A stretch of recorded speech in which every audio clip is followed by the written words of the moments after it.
Mga campaign poster na wala sa tamang lugar pinagbabaklas ng mga otoridad. Silipin sa report.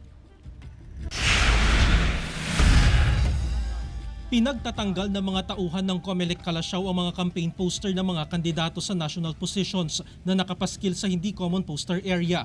Kabilang sa mga tinanggal ang mga poster ng mga kandidato sa pagkasenador at party list. Isinagawa ang operasyon bilang bahagi ng kampanya ng COMELEC sa responsible campaigning ng mga kandidato kasunod ng pagsisimula ng campaign period para sa mga kandidato sa national positions. Bawal po lahat ng campaign paraphernalias na lumalampas sa size na binigay ng COMELEC na 2 feet by 3.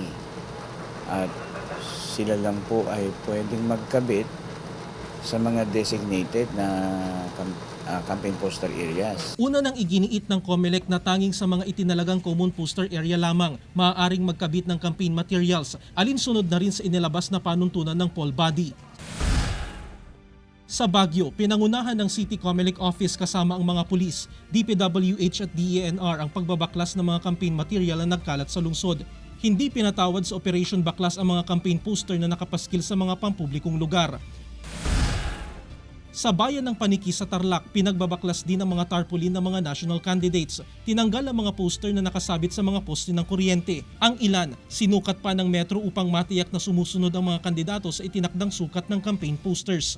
Samantala, nagpaalala ang COMELEC sa mga kandidato sa mga reklamong pwede nilang kaharapin kung mapatunayan na mayroon silang paglabag sa mga lituntunin sa pangangampanya. Kasama si Daryl Peralta, Jeric Pasiliao, 1 North Central Luzon.